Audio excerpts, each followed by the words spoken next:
Okay, so today we're tackling The Little Red Hen, the classic children's story. Right. But today we're going a little deeper than the typical bedtime story version. Yeah.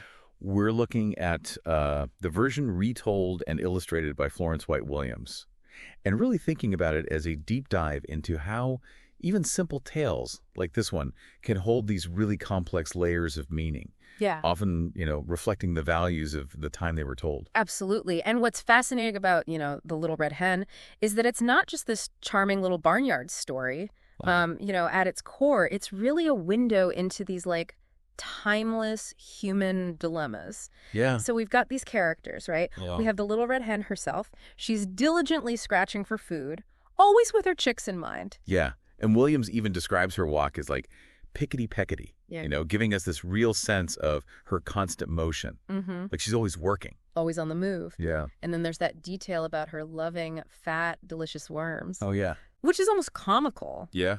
But it really, it kind of drives home her dedication to providing the best for her family. Yeah. I mean, it's it's almost like a little bit of humor in the story. Yeah. But it really shows how dedicated she is to, to finding the best for her family. Exactly. And that's where, that contrast with the other animals really hits home, right?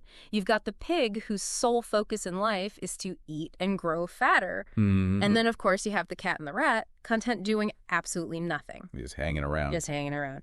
And this exaggeration of traits, it's really common in folk tales. Yeah. It's meant to highlight the core message. It's like, you're shining a spotlight on these particular characteristics. Yeah. And it makes you wonder if we've met any, pigs, cats, or rats ourselves, doesn't it? Oh, absolutely. In our own lives. We see these archetypes everywhere. Right, yeah.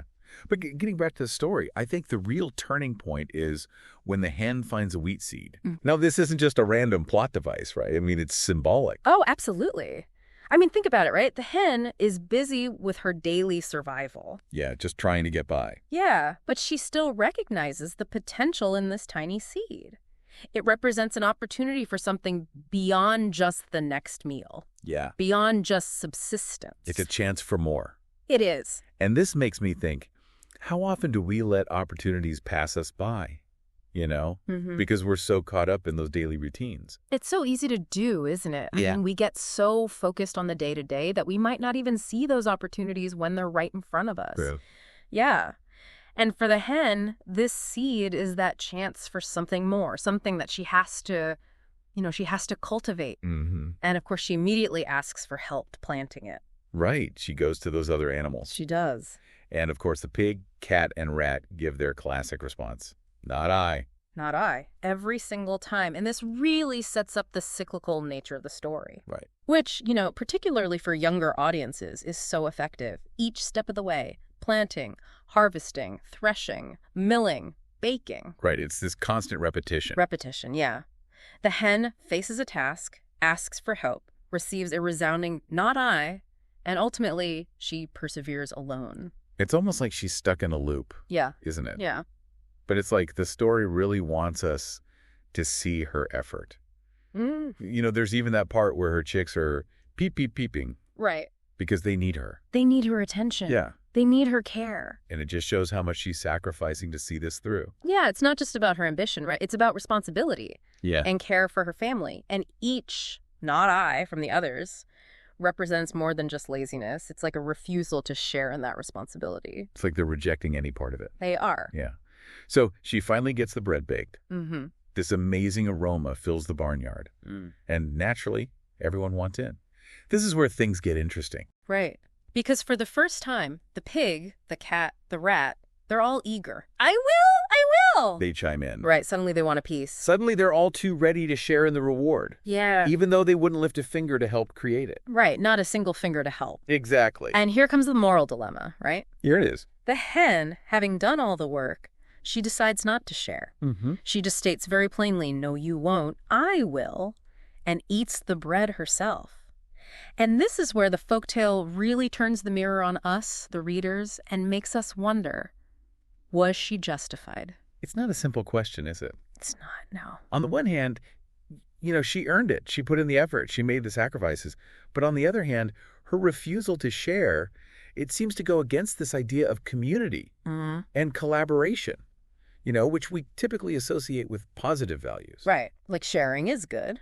Yeah. Yeah. So it's like the story is asking us to define what fairness really means, Yeah. especially when it comes to work and reward. Absolutely. And it's not always clean cut, is it? It's really not. And that's what makes these stories so compelling. They tap into these like deep-seated questions about human behavior, about how we value effort Right. and reward, and how we navigate those tensions within a society. Yeah. It really makes you think about, the whole concept of sharing the burden, sharing the responsibility. It makes me think about group projects in school. Oh, yeah. Or even in work situations, where one person ends up doing the lion's share of the work, while others just seem content to coast along. Oh, absolutely. I mean, it's a dynamic that plays out in so many different contexts, isn't it? Which is, I think that's part of the reason why these stories, despite their simplicity, they resonate across cultures and time periods. They hold up a mirror to our own experiences, and they make us question, have we ever been the hen? Or maybe, sometimes the pig, cat, or rat at times. Right. Yeah. And maybe we've even been all of them at some point. Maybe so.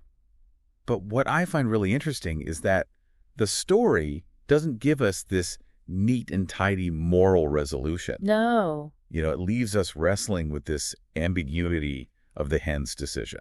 Absolutely. And that's where, things get really interesting because, some might say that her actions reinforce this sense of every bird for themselves, which, on the surface doesn't seem like the most positive message. No. Yeah. It's true. And it makes you wonder, if she had shared the bread, even a little, wouldn't that have been a better lesson for the pig, cat, and rat? Possibly. Maybe even encourage them to, participate next time. Yeah. Help out. Yeah, perhaps. But I think it's important to consider this, that folktales weren't always meant to be these, simple morality plays. They often reflected, the realities and anxieties of the time they were told. Of the people telling them. Yeah. Maybe this version was a cautionary tale about the consequences of laziness. Yeah. Or a commentary on, the unfair distribution of labor and reward. Yeah. That was common in those societies. Yeah. It's almost like the story is presenting a problem, but not necessarily dictating a solution. Right. Like it's asking us to come up with our own answers based on our values. And that open-endedness, I think that's precisely what makes it so engaging. It invites us to ponder these questions, to consider different perspectives, and maybe even, to challenge our own assumptions about these things. Yeah. And it makes you think, couldn't the story have gone in a completely different direction? Of course. What if instead of hoarding the bread, the hen had used it to barter with the other animal? That's a fascinating thought. Right. Or imagine if she had offered them a small piece.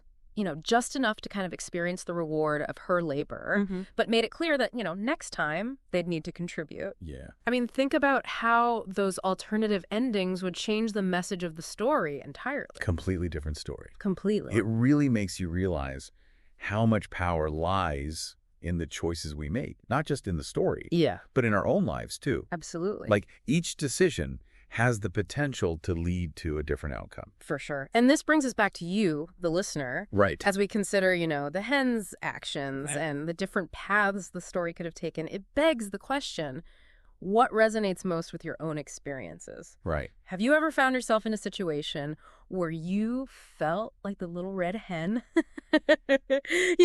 putting in all the effort, Right. while others just stood idly by? Right. Or maybe there was a time when you were tempted to be the pig, cat, or rat, hoping to reap the rewards without putting in the work. Yeah. Right. It happens. It does happen.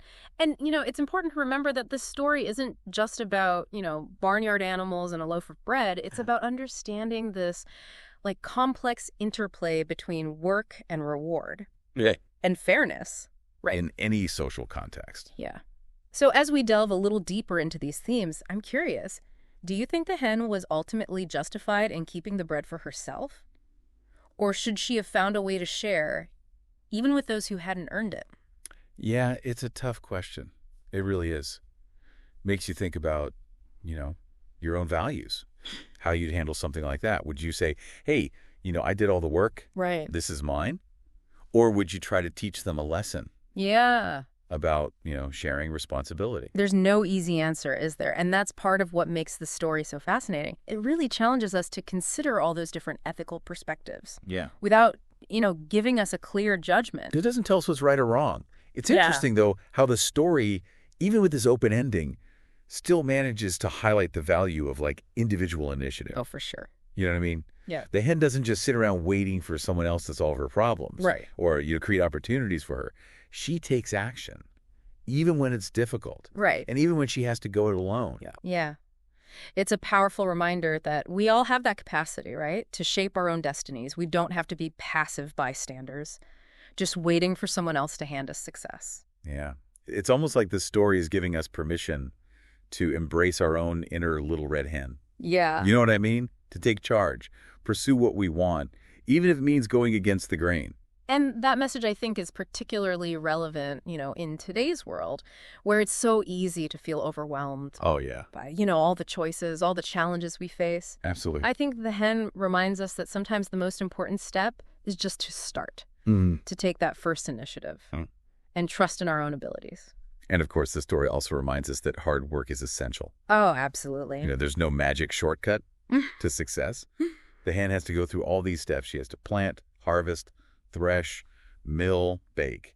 Each step requiring, Effort. perseverance. Perseverance, yeah. It's like this timeless truth that so often gets overlooked. Don't you think? Yeah, I think in our search for quick fixes, instant gratification. Yeah, we want it all now. Right, we want it all now. But the hen's journey, it emphasizes that real satisfaction. It often comes from that process of creating something valuable through our own, sweat and toil. It's a journey, yeah. So as we wrap up our deep dive into the Little Red Hen, what are some key takeaways we can glean from this, seemingly simple story? Well, first, I think it reminds us that opportunities are all around us, even in the midst of, our daily grind. The key is to have the awareness to recognize them and the initiative to seize them. Yeah. Second, it highlights the importance of, individual effort, perseverance in achieving our goals. And third, I think it challenges us to define what fairness means to us, particularly when it comes to that balance between work and reward. Right. Yeah, because it's not always easy. So it's something for all of us to kind of ponder. And maybe most importantly, this story reminds us that even stories that we might dismiss as simple children's tales, they often contain these really profound insights Absolutely. into human nature. And, the challenges we face in navigating our social world, they invite us to, reflect, to question, to engage in these really meaningful conversations about the values that shape our lives. They do. So listener, as you go about your day, keep the Little Red Hen in mind. Remember her dedication, her initiative, and her unwavering commitment to reaping the rewards of her own labor. And perhaps most importantly, allow the story's open ending to spark your own reflections on, what constitutes fairness, responsibility, and, pursuing your own version of success. Until our next deep dive, keep exploring, keep questioning, and keep those pickety-peckety feet moving forward.